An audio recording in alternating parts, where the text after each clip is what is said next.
우리 말씀을 잘 배워서 주님의 사람으로 굳게 세움을 입길 원합니다. 그리하여 시냇가에 심은 나무처럼 우리 말씀에 깊이 뿌리 내려서 잘 성장하게 하여 주시고 결실하는 주님의 자녀들 되게 하여 주시옵소서. 주님께서 은혜로 함께 하심을 믿습니다. 모든 것 주님께 맡기며 예수님의 이름으로 기도드렸습니다. 아멘. 자, 우리 여호수아 이제 오늘 하면 이제 마치게 되는데, 우리 지난 시간에 아주 간단하게 지난 시간 정리하면, 첫째로 여호수아는 폭력, 무력에 대한 이야기가 아니라 죄가 얼마나 무서운 것인지, 죄가 어떤 것인지, 죄의 파급 효과가 어떤 것인지, 그래서 어떻게 우리가 죄를 다스려야 되는지, 이제 그런 내용을 다루는 책이다, 이렇게 봐야 된다 그랬고, 역사적으로 보게 되면 이 당시 이스라엘이 이제 가나안 땅에 입성을 해야 되는 상황이었어요. 그리고 그 입성해서 이제 가나안 땅을 차지해야 되는데, 그 가나안 땅은 이제 빈 땅이 아니라 그랬어요. 그래서 이스라엘 백성이 들어가게 되면 들어간다는 것은 무엇이냐면 거기 살던 원주민을 쫓아내는 것이고, 당연히 그냥 집을 버리고 나가진 않을 거라는 거예요. 그러면 불가피하게 이제 무력 사용이 필요한 시점이었다. 전쟁을 할 수밖에 없는 상황이었다는 겁니다. 그게 이제 역사적인 상황이었고, 자, 그러면 이 부분에 대해서 이제 성경이 어떻게 말씀하고 있는지 우리가 확인해 볼 필요가 있는데, 자, 한번 보겠습니다. 창세기 15장 12절부터 16절까지. 해질 때에 아브라함에게 깊은 잠이 임하고 큰 흑암과 두려움이 그에게 임하였더니, 조금 쫓겨내면 되는데 왜 안 될까요? 예, F4를 한번 눌러주세요. 네. 예, 됐습니다. 여호와께서 아브라함에게 이르시되 너는 반드시 알라. 내 자손이 이방에서 객이 되어 그들을 섬기겠고 그들은 400년 동안 내 자손을 괴롭히리니 그들이 섬기는 나라를 내가 징벌할지며 그 후에 내 자손이 큰 재물을 이끌고 나오리라. 너는 장수하다가 평안히 조상에게로 돌아가 장사될 것이요. 지금 보시다시피 예언의 말씀이에요. 마지막으로 16절. 내 자손은 4대 만에 이 땅으로 돌아오리니 이는 아모리 족속의 죄악이 아직 가득 차지 아니함이니라 하시더니, 자, 이 16절이 굉장히 중요한데, 자, 아모리 족속을 얘기하고 있는데, 자, 이제 우리가 성경의 역사를 뭐 다 알고 성경을 읽을 수는 없습니다만은, 근데 요 정도는 여러분이 알고 계시면 도움이 될 것 같습니다. 자, 우리는 한 반도에 살고 있잖아요. 그래서 저 메소포타미아 지역의 역사를 이해를 할 수가 없어요. 우리가 경험한 것만 알거든요.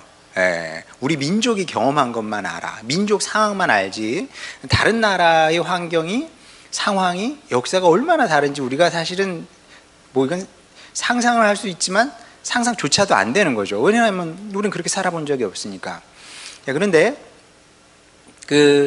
그러니까 지금의 터키 지역, 튀르키예라고 바뀌었죠. 이제 튀르키예 지역, 그 다음에 튀르키예가 이제 동쪽으로 오다 보면은 그 메소포타미아 지역이 시작이 됩니다. 지금의 이라크가 이제 그쪽을 차지하고 있죠.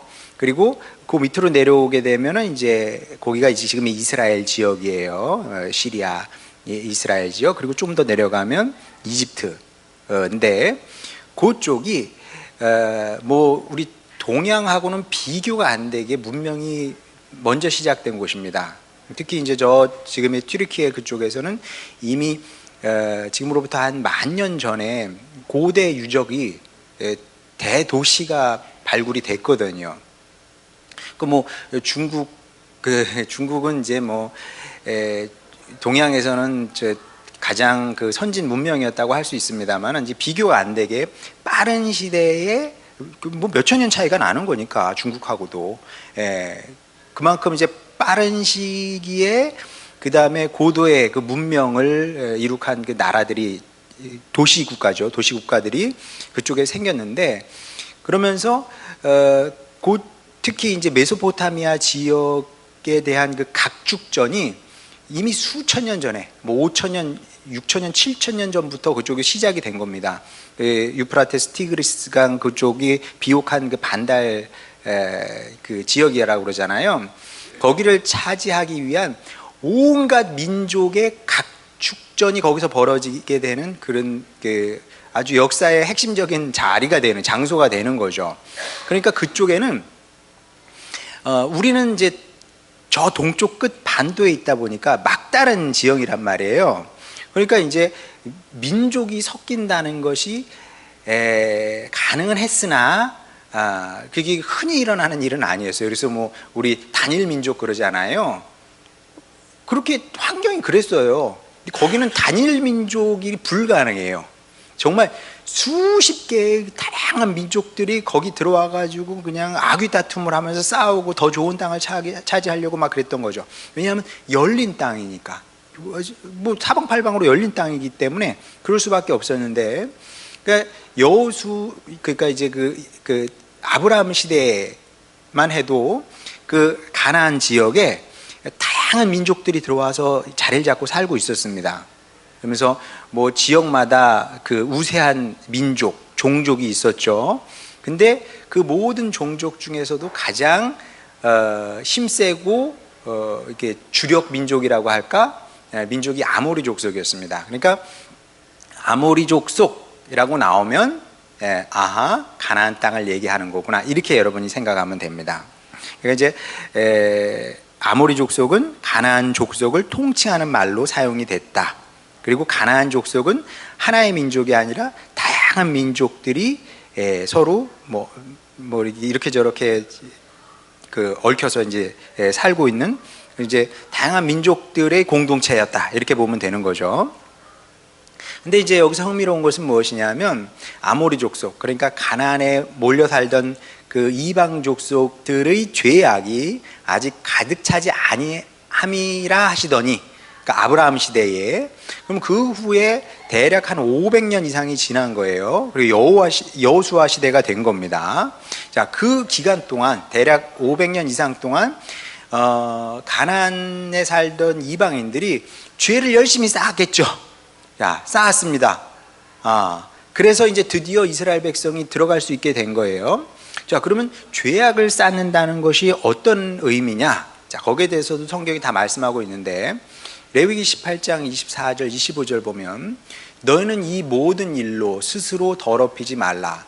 내가 너희 앞에서 쫓아내는 족속들이, 이방 족속들이죠, 가나안 땅에 살았던 족속들이 이 모든 일로 말미암아 더러워졌고 스스로 더럽힌 거죠. 그 땅도 더러워졌으며, 자, 사람이 죄를 지으면 그 땅도 더러워지는 거예요. 그래서 내가 그 악으로 말미암아 벌하고 그 땅도 스스로 그 주민을 토하여 내느니라. 자, 이게 이제 성경의 관점이에요. 그러니까 모든 관점에 따라서 이렇게도 볼 수 있고 저렇게도 볼 수 있는 거예요. 그러니까 사람의 관점에서 보면은 아하, 이스라엘 백성이 들어가서 칼과 창으로 거기 있는 사람들을 다 죽이고 몰아냈구나, 이렇게 볼 수도 있는데, 하나님은 그렇게 본 것이 아니라 그 땅이 스스로, 더러워진 땅이 더 이상 감당이 안 되니까 그 주민을 토하여 낸 것으로 지금 얘기하고 있는 거죠. 예. 그 다음에 레위기 18장 28절, 너희가 전에 있던 그 땅 주민이 이 모든 가증한 일을 행하였고 그 땅도 더러워졌느니라. 그러나 너희가 내게 청종하지 아니하며, 38절,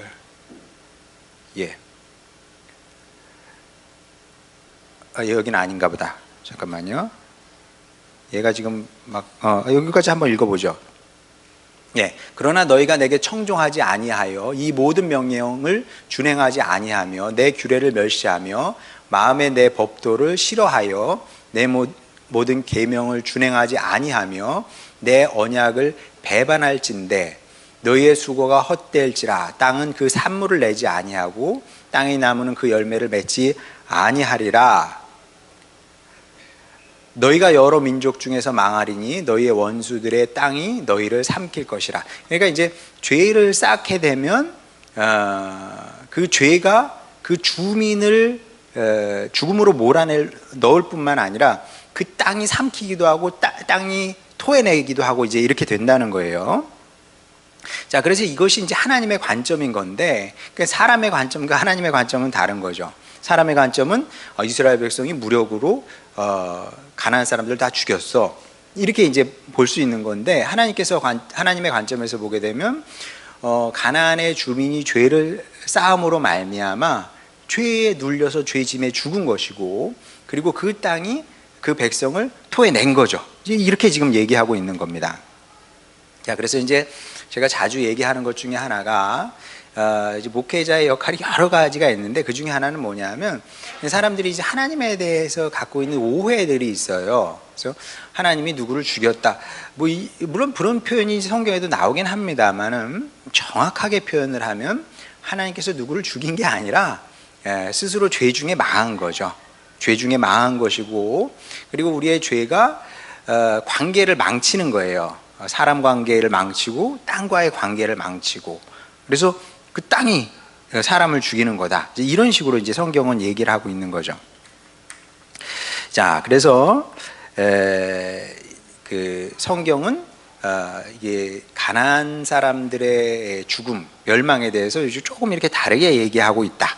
자, 그리고 우리가 여기서 이제 반드시 기억해야 되는 굉장히 중요한 사실이 있는데, 이 부분에 있어서는 하나님이 차별이 없으시다는 겁니다.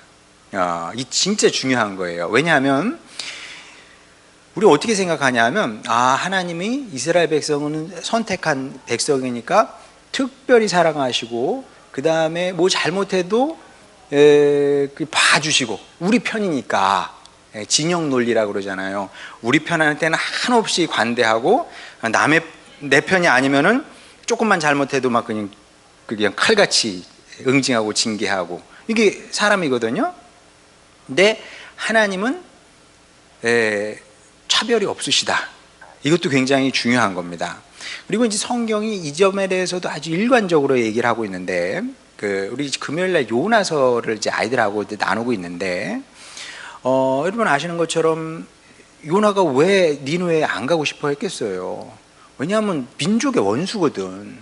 그러니까 우리식으로 말하면 구한말 동경이 요나에게는 니느웨였던 거예요. 아니, 원수의 땅에 가서 복음을 전해? 누구 좋으라고. 그래서 원수가 회개하고 주님께 돌아오면 잠이 옵니까? 내 목에 칼이 들어와도 나는 그러고 싶지 않은 거예요. 그러니까 다시스로 도망간 거지. 이게 이제 사람의 관점인데, 자, 그런데 하나님은 다르신 거예요. 하나님은 다르죠. 그래, 우리 볼 때는 원수지, 죽어 마땅한 인간들이야. 그러나 하나님 보시기에는 죽어 마땅한 사람은 없는 거예요. 그러니까 이제 우리가 성도가 된다는 것은 사람의 가치를 배우는 것이 아닐까, 저는 그렇게 생각을 합니다. 그러니까 이제 귀신은 뭐하나 저 인간 악은 잡아가고, 그런 생각이 들죠. 드는데 성도는 그러면 안 됩니다. 왜냐하면 그건 하나님의 마음이 아니기 때문에. 그것도 제가 이렇게 하면 그럼 예수님 오셔가지고 막 그 바리새인들한테 저주를 퍼부으시기도 하시고, 사도 바울도 편지 보게 되면 뭐 개들을 삼갈지니 막, 그거는 뭡니까? 원칙이 있어요. 원칙이. 그러니까 다른 사람의 구원의 길을 막아, 이런 경우는 공동체에서 끊어내야 돼요.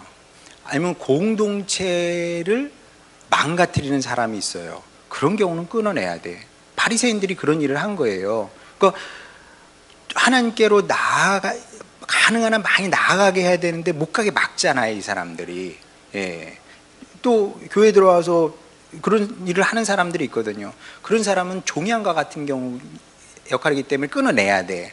근데 그렇지 않은 경우에는, 그리고 그렇다 할지라도 그 사람이 망하는 것을 하나님께서 원하시지는 않아요.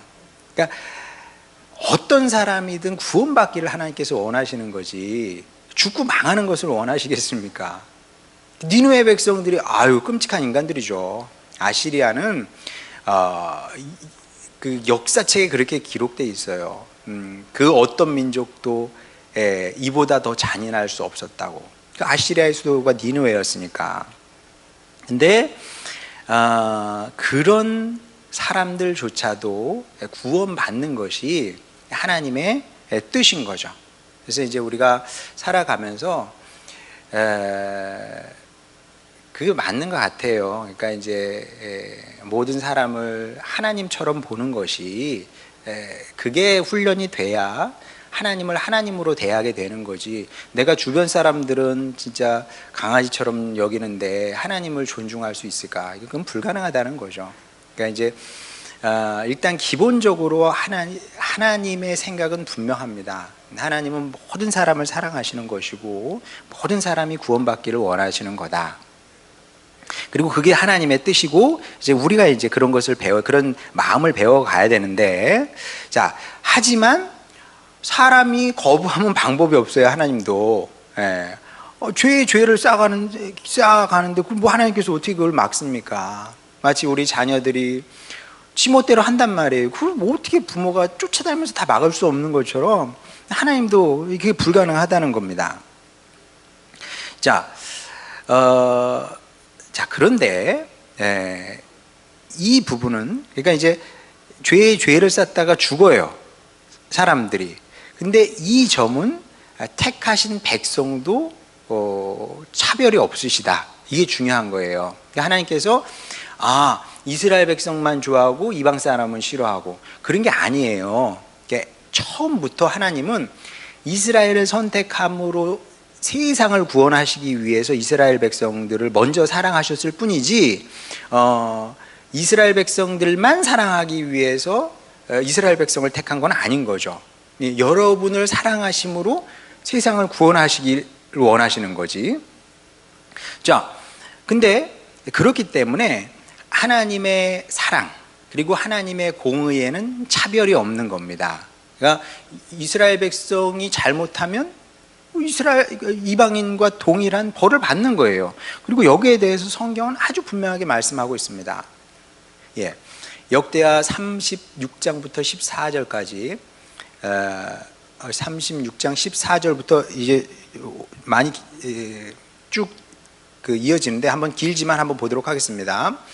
모든 제사장들의 우두머리들과 백성도 크게 범죄하여 이방 모든 가증한 일을 따라서 여호와께서 예루살렘에 거룩하게 두신 그의 전을 더럽게 하셨으며, 자, 이게 무슨 내용이냐면 역대하의 마지막 부분이에요. 그래서 이제 이스라엘 백성들이 망하게 되잖아요. 죄를 쌓다가 이제 망하게 되는데 거기에 대한 평가입니다. 마지막 평가. 그 조상들의 하나님 여호와께서 그의 백성과 그 거하시는 곳을 아끼사 부지런히 그의 사신들을 그 백성에게 보내어 이르셨으나, 예언자들을 통해서 말씀을 보내신 거죠. 그의 백성이 하나님의 사신들을 비웃고 그의 말씀을 멸시하며 그의 선지자를 욕하여 여호와의 진노를 그의 백성에게 미치게 하여 회복할 수 없게 하였으므로 하나님이 갈대와 왕의 손에 그들을 다 넘기심에 그가 와서 그들의 성전에서 칼로 청년들을 죽이며 청년 남녀와 노인과 병약한 사람을 긍휼히 여기지 아니하였으며, 또 하나님의 전의 대소 그릇들과 여호와의 전의 보물과 왕과 방백들의 보물을 다 바벨론으로 가져가고 또 하나님의 전을 불사르며 예루살렘 성벽을 헐며 그들의 모든 궁실을 불사르며 그들의 모든 귀한 그릇을 부수고 칼에서 살아남은 자를 그가 바벨론으로 사로잡아 가매 우리가 거기서 갈대아 왕과 그의 자손의 노예가 되어 바사국, 페르시아예요. 페르시아가 통치할 때까지 이르니라. 보다시피 그 가나안 이방 사람들이 당했던 운명하고 똑같이 이스라엘 백성들도 당한 거예요. 죄를 쌓다가 그 땅이, 약속의 땅이 그들이 이제 토해내게 된 거죠. 그러니까 이제 우리가 여호수아를 읽으면서 분노할 필요가 없어요. 하나님께서 이스라엘 백성만 사랑하셨네. 그게 아니라 하나님은 공평하고 공의로운 분입니다. 누구에게나 뿌린 대로 거두는 거예요. 뿌린 대로 거두는 것이고, 자기가 이제 그 수고한 만큼 또 결실하게 되는 거고, 뭐 그런 거지. 하나님께서 뭐 당신 편에게는 더 잘해주시고, 그렇지 않으면 뭐 이게 아니라 누구나 다 동일한 규칙이 적용이 되는 거다. 그래서 이제 성경이 말씀하는 바는 간단한 겁니다. 누구라도 하나님을 선택하면 살게 되는 것이고, 하나님을 떠나 죄 중에 살게 되면 망하게 된다. 그래서 여호수아서의 결론은 이겁니다. 마지막에 여호수아가 이스라엘 백성들을 모아놓고 고별 설교를 하죠. 그러니까 이제 여호수아를 읽으면서 이 부분만 우리가 잘 묵상해도 뭐 여호수아의 80% 이상은 이해했다 보면 되는 겁니다. 그러므로 이제는 여호와를 경외하며 온전함과 진실함으로 그를 섬기라. 여호수아의 고별 설교에 이게 너희의 조상들이 강 저쪽과 애굽에서 섬기던 신들을 치워버리고 여호와만 섬기라. 만일 여호와를 섬기는 것이 너희에게 좋지 않게 보이거든 너희 조상들이 강 저쪽에서 섬기던 신들이든지 또는 너희가 거주하는 땅에 있는 아모리 족속의 신들이든지 너희가 섬길 자를 오늘 택하라. 오직 나와 내 집은 여호와를 섬기겠노라 하니. 이제 나는 여호와를 섬기겠는데, 우리 집은 여호와를 섬기겠는데 여러분은 어떻게 하겠냐. 우리에게 주는 질문이죠 사실은. 너희는 뭘 섬기며 살겠느냐. 당연히 하나님을 섬기며 살아야 되는 거죠. 그렇지 않으면 어떻게 돼요? 그러면 하나님을 떠나는 순간 내 인생에 죄를 쌓게 되는 것이고, 그러면 이제 가나안 이방 민족이나 멸망한 이스라엘 백성의 전철을 밟게 되는 거다. 이제 그런 얘기를 하고 있는 겁니다. 자, 그런데 그러면 이제 좀 오해가 풀렸어요. 아하, 이제 무슨 얘기인지 알겠어. 여호수아가 무슨 말씀을 하고 있는지 알겠는데, 자, 그래도 아직 해결되지 않은 질문은 있어요. 어쨌든 이스라엘 백성이 가서 무력으로, 폭력으로 가나안 백성을 죽이고 쫓아낸 건 맞잖아. 폭력과 무력을 사용했네? 그러면 우리도 그 목적이 선하면 폭력을 사용해도 될까? 된다는 얘기일까? 여기에 대해서 그렇다고 생각하는 사람이 꽤 됩니다. 그래서 누굴 뭐 그게 개인이 됐든 뭐 단체가 됐든 나라가 됐든 저건 악의 세력이야. 우리가 가서 우리가 힘이 있으니까 무력으로 응징을 해야 돼. 자, 이런 일들이 뭐 역사에서 비일비재하게 일어났어요. 자, 그럼 우리도 그래도 되느냐? 이 중요한 질문이에요. 왜냐하면 우리도 그러고 싶으니까. 나에게 힘이 있으면 그러고 싶단 말이에요. 자, 그럼 여기에 대해서 여러분의 나름의 생각이 있을 거예요. 자, 근데 저는 모든 주의는 조금 위험하다고 생각을 합니다. 모든 주의는. 그래서 저는 제가 어떤 주의자로 있고 싶지는 않아요. 그냥 어떤 한 편에 딱 서서 이게 절대적으로라 그러고 싶지는 않아요. 왜냐하면 그러다가 거기서 이상한 짓을 하면 뭐 그럼 난 어떻게 되는 거야? 그래서 어떤 주의는 항상 위험합니다. 그러니까 그 무력을 절대 쓰면 안 된다는 주의자들도 있단 말이에요. 근데 좀 극단적인 얘기긴 하지만 어떤 악한 사람이 칼을 딱 그 단도를 들고 아이들 모였는데 와서 아이들 막 해치고 있어요. 근데 딱 내 손에 마침 야구방망이가 들려 있네. 그러면 비폭력주의자라면 내가 쓰면 안 되잖아요. 근데 여러분, 방망이가 있는데 써야 되지 않을까요? 하다못해 다리 몽둥이라도 채지. 전 목사니까 치면 안 돼요? 전 칠 거예요. 다리 몽둥이를 치든지 아니면 칼을 잡고 있는 그 손을 치든지 그래야 되지 않을까요? 그게 이제 이게 물론 이제 극단적인 상황이긴 한데 그런 상황이 있겠어요. 거의 일어나지 않는다고 봐야지. 근데 그래서 이제 어떤 주의, 뭐 비폭력 주의가 됐든 아니면은 뭐 다른 뭐 주의가 됐든 주의는 항상 조금 왜냐하면 주의는 극단으로 흐르게 마련이거든요. 극단은 좀 그렇다. 그리고 이제 어떤 우리가 답을 갖고 있다고 나 이게 옳아라고 하는 순간 좀 어려워질 수 있습니다. 그걸 또 보여주는 게 사실 바리새인들 얘기거든요. 바리새인들은 항상 답을 갖고 있는 사람들이었어요. 어떤 답을? 세리는 죄인이야. 거리의 여인은 몸판 여인이니까 죄인이지. 이게 그들의 답이었어요. 근데 어라? 예수님께서 오셔서 그 사람들하고 밥을 드시네. 여러분, 우리는 그 사람이 밥을 먹는다는 게 별거 아닌 것처럼 보이지만 예수님 시대에 밥을 먹는다는 거는 우리는 이해할 수 없는 이 굉장히 깊은 의미를 갖고 있었습니다. 특히 예수님께서 누가 밥을 먹는다는 것은 하나님의 가족이 됐다는 증표거든요. 하나님의 가족이야 우리는. 그런 가족이니까 같이 밥 먹을 수 있는 거거든요. 근데 예수님께서 그러니까 이해가 안 가는 거예요. 아니 어떻게 거리의 여인은 그렇다고 치자. 어떻게 세리는 개보다도 못한 인간이거든요. 민족을 팔아먹은 사람들이고, 그리고 우리 민족의 그 고혈을 짜먹는 그 탐과 오리보다도 못한 인간들이거든요. 자, 근데 예수님께서 그런 사람들하고 식사를 하시고 그런 사람들과 가까이 하셨다는 거죠. 그러니까 이게 어떤 정해진 답을 갖고 산다는 것은 때로 위험할 수 있다는 겁니다. 왜냐하면 제가 간혹 얘기하는 것처럼 어제 옳았던 답이 오늘 틀릴 수도 있는 것이고, 또 상황과 맥락에 따라 또 달라질 수 있는 것이고, 뭐든 그런 거거든요. 그러니까 이제 뭐 예를 들어서 저기 뭐 동성애도 뭐 말이 많습니다만, 저는 당연히 동성애를 반대를 하죠. 동성애가 그 정상입니까? 하나님의 뜻에 맞는 거겠어요? 맞지 않지.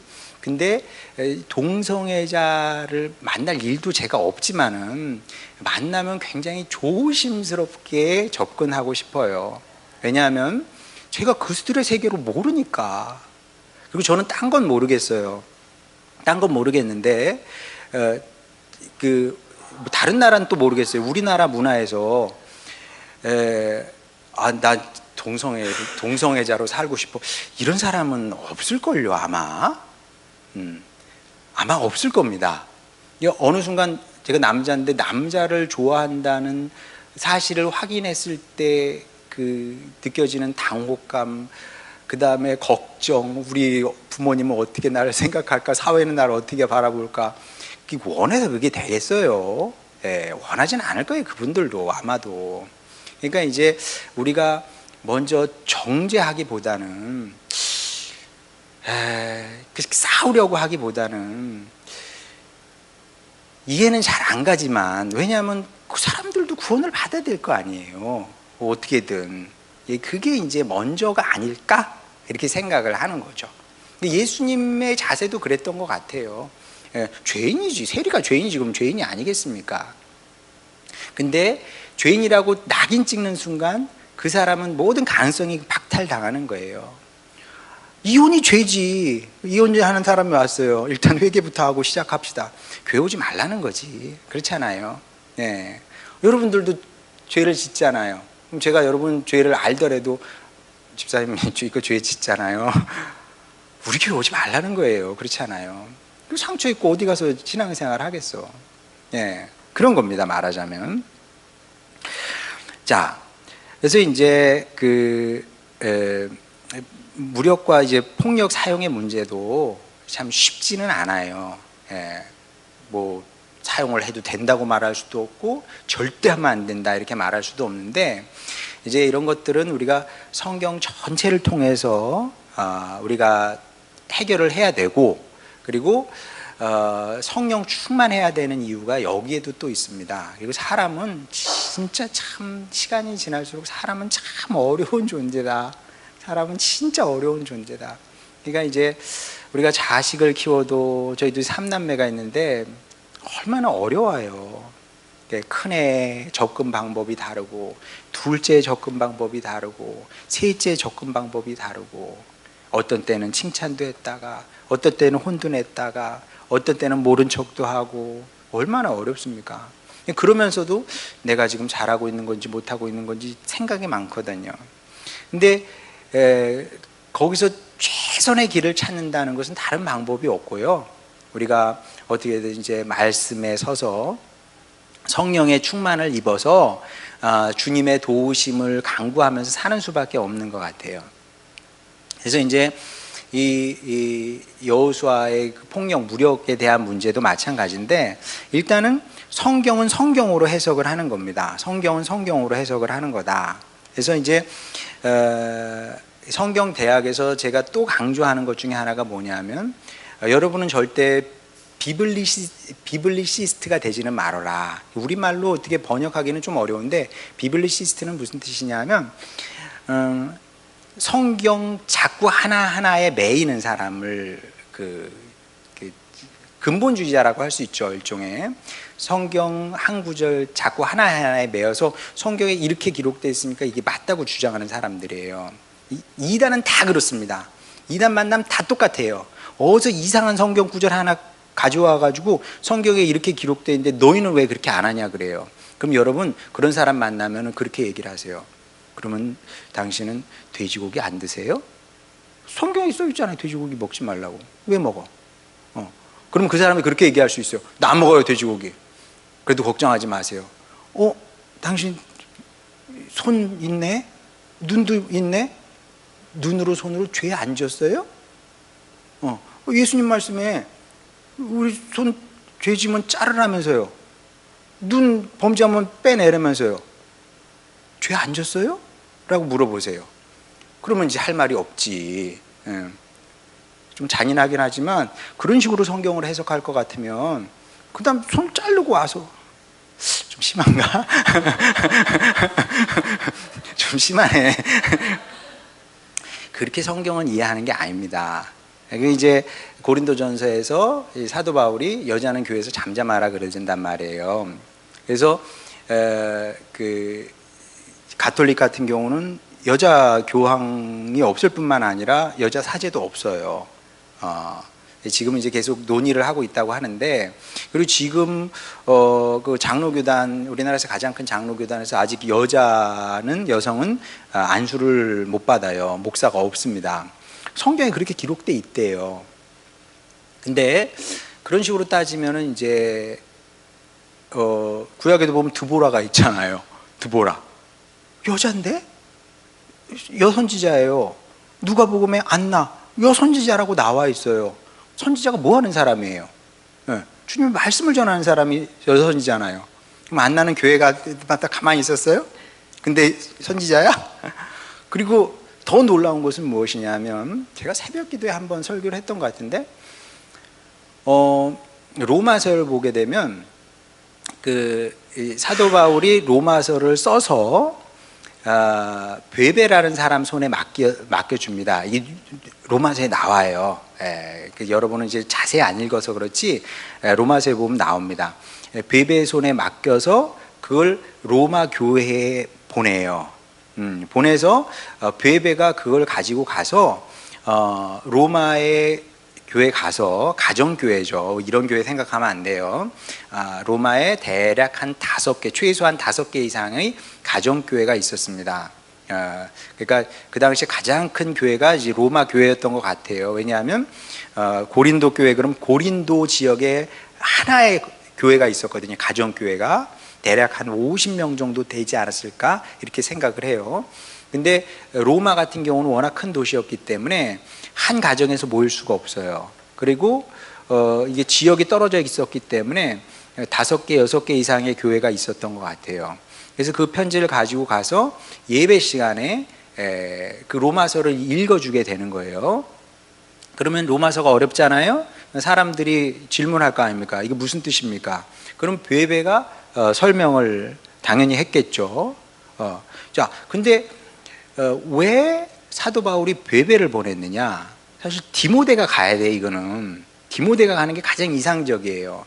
근데 뭔 이유는 뭔지 모르겠는데 디모데는 갈 수 없는 상황이었던 거죠. 그래서 베베를 보내게 되는데 베베가 여자예요. 베베가 여성이었습니다. 그거 어떻게 알아요? 이름 보면 아는 거예요. 이름. 그건 여성의 이름인 거죠.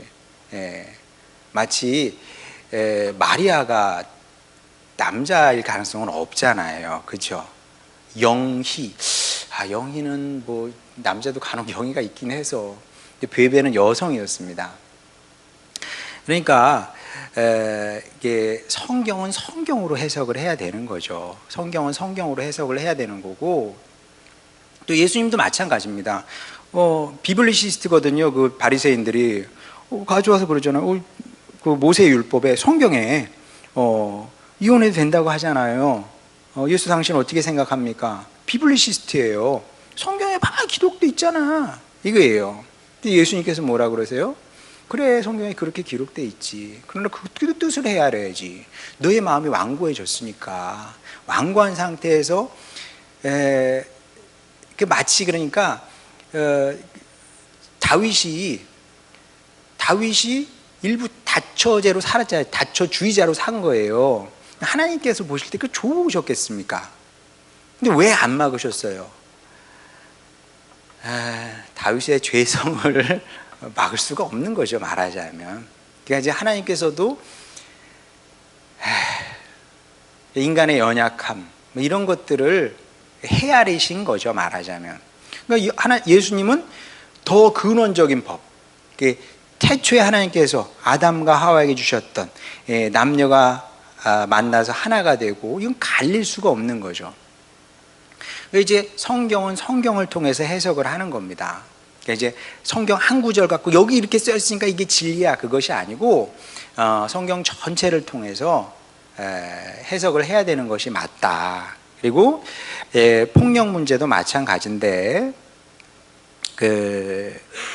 우리가 이제 폭력 문제는 이제 그 구약에도 실제로 사용을 했으니까, 그러니까 이제 우리도 사용을 해야 된다, 사용해도 된다. 목적이 선하면 얼마든지 무력을 사용해도 된다. 이런 것들은 굉장히 조심스러운 것이, 왜냐하면 두 가지 이유가 있기 때문에 그렇습니다. 첫 번째 이유는 하나님 아버지께서 재판장으로 세우신 분은 예수님밖에 없어요. 우리는 재판장이 아닌 거죠. 그러니까 이제 주제넘게 우리가 이제 재판장의 자리에 서려고 하는 것이, 이게 선악을 알게 된 이후의 사람이 갖고 있는 치명적인 죄성입니다. 하나님께서 우리를 재판장으로 만들지 않으셨는데 우리 스스로 재판장이 되는 거죠.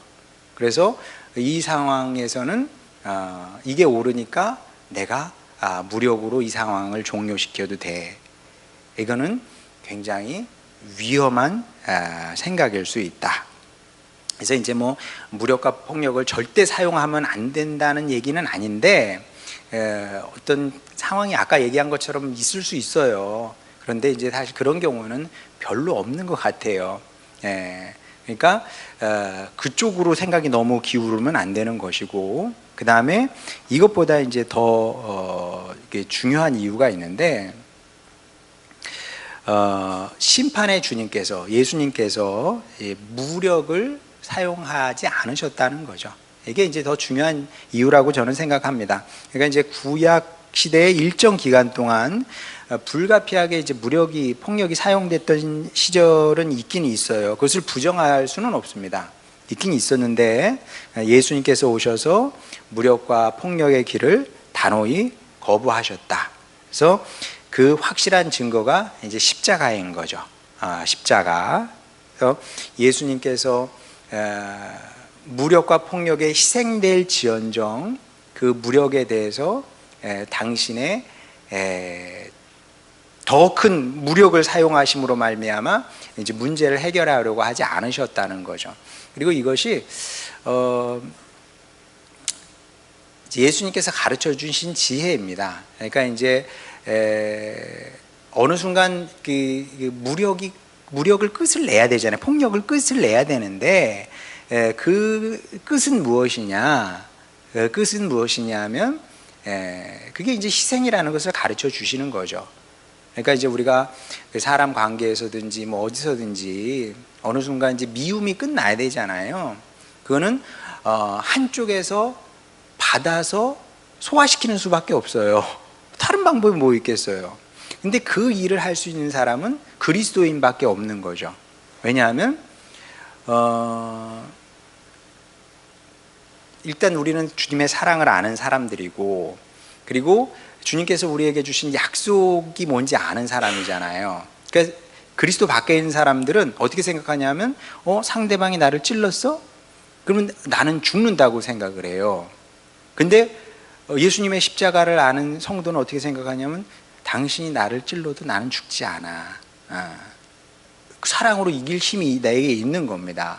그러니까 이제 받을 수 있는 거죠. 그때만 이제 무력과 폭력이 이제 끝난다는 것이 성경의 가르침인데, 어쨌든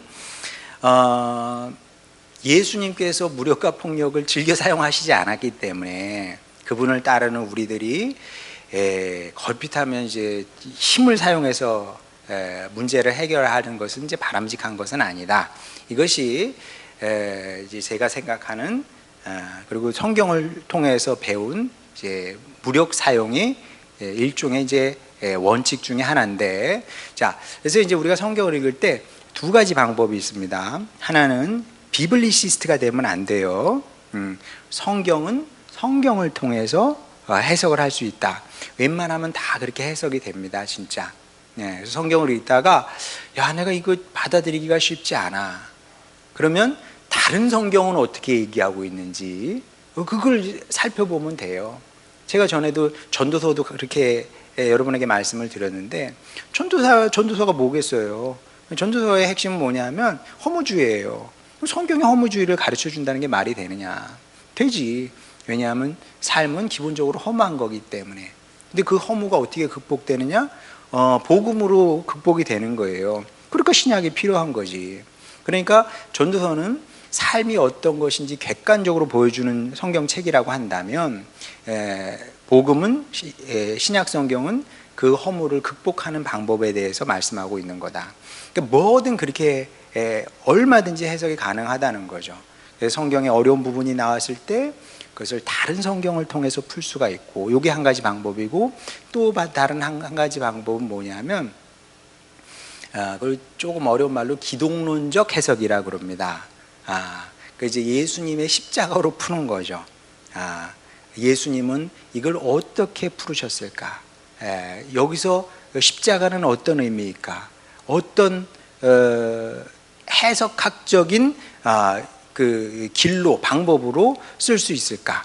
이런 식으로 또 묵상하게 되면 여러분이 성경을 읽다가 막히는 부분도 잘 풀 수 있을 것이다.